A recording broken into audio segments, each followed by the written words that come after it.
An internationally renowned music teacher has been jailed for 11 years for sex attacks on two schoolgirls and a young woman in the 1970s and 1980s.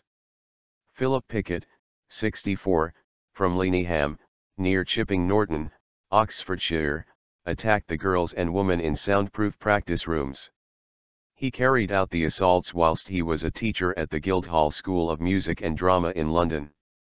Judge Charles White said his crimes amounted to a gross abuse of trust.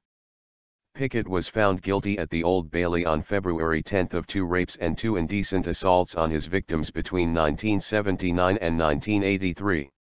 He lured vulnerable pupils into practice rooms, where no one would hear their screams as he shut the door, turned out the light and assaulted them, the court heard. Charges were brought after one of the victims alerted police after being prompted in light of the Jimmy Savile sex scandal. At a hearing earlier, the judge, who jailed Pickett earlier this month, lifted reporting restrictions. The first victim, who was 16 at the time of the attack, went to the school in 1978 as a sixth-form student to learn the recorder with Pickett.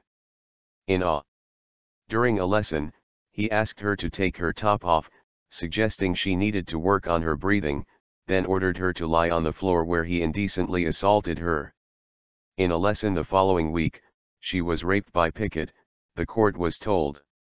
After he was arrested over the 1978 assault in August 2013, more women came forward, resulting in charges relating to 2 more victims, who were aged 21 and 17 at the time.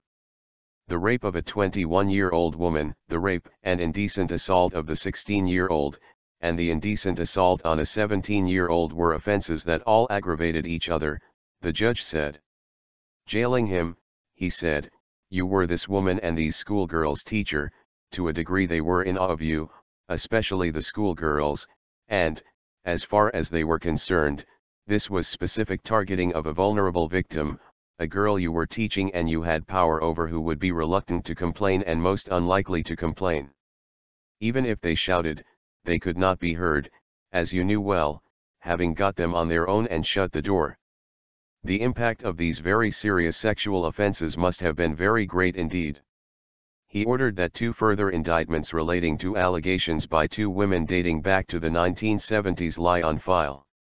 After he was convicted, Pickett's defense team tried to delay sentencing to accommodate his commitment to arranging 3 music festivals.